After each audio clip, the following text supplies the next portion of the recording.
The biggest club in Tanzania is falling.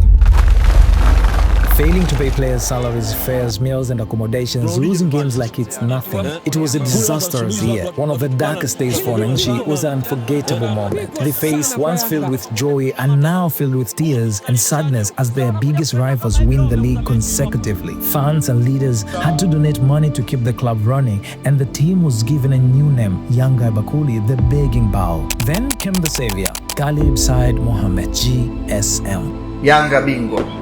In this video, I'm telling you the story of how GSM reinvented young Africans at sea and turned them into one of the dominant forces in African football. You see, in the year 2018, young Africans investor, the late Yusuf Manji, suddenly left the club. This created a serious financial crisis, one of the hardest years for inYoung. The club couldn't even sign players worth 10 million shillings and ended up to get low-quality signings. Coach Mwinyi Zahera sometimes paid bills himself, while the fans formed strategic WhatsApp groups to raise funds and keep the team alive. But everyone was getting fed up with the situation. They knew that small donations weren't enough. Yanga needed more than just the money. It needed a real vision and a clear plan. Leaders like Arafat Haji, Charles Boniface Mkwasa, Dismas 10 and Mshindo Msola did their best to hold things together during the tough times. Then came Anthony Mavunde's Kubwa Kuliko Rambe idea, which was a turning point. That day, Ghalib Said Mohamed, GSM, appeared for the first time, pledging 300 million shillings.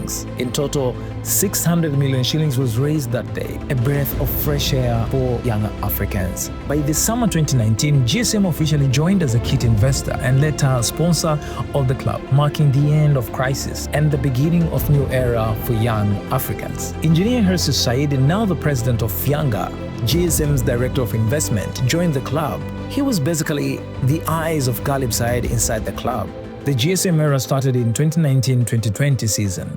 Hersi helped bring in big signings like Didram Chimbi, Nyunzima Sibomana and others. Yanga looked fresh but still lost the league to Simba for the third consecutive time. In 2020-2021, Yanga continued to improve with stars like Kalinyos, Faridi Musa, Morrison and Mukoko joined the club. They went unbeaten in the first round but still lost the title to Simba, who were champions 4 times in a row. It was painful, but the hope stayed alive. Then came 2021-2022, the turning point. The year that young Africans started to feel the glory days are finally back. Yanga brought in coach Nasruddin Nabi, soon loved as Baba Nabi. In the second league phase of 2020-2021, GSM invested in La Liga and Sevilla training programs to modernize the club, the real transformation. They signed Fiston Mayele, who later became a legend of the club, plus Juma Shaban, Yannick Bangala, Aucho, Job and others. Maybe one of the best summer signings for young Africans. Even the club office was at GSM HQ now, famously known as Salamander Tower. In the Charity Shield, Mayele scored in the debut to beat Simba,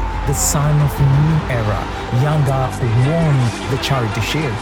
That season, Yanga won the league for the first time since 2017, plus the FA Cup, making it 3 trophies in 1 year. In 2022-2023, Yanga elected engineer Richest Said as a president and Arafat Haji as a vice president, and of course new ESCOM members in one of the historical elections of the club. On the pitch, they reached the CAF Confederation Cup final, the first Tanzanian team to do so, while still dominating locally. Since then, Yanga has ruled Tanzanian football, even beating Simba 6 times in a row, dismantling the derby completely, reaching the CAF Champions League quarterfinals, nearly semi-finals with that Azizi key goal disallowed in South Africa against Mamelodi Sundowns, and winning 13 trophies in just 4 years. Now they are even planning their own stadium, a dream for everyone in Chi. From the days of Yanga Bakuli to total dominance, this is how GSM transformed Yanga. So if you're a Yanga fan, remember to pay your membership on time, so those dark days never return again. My name is Temidayo. See you tomorrow.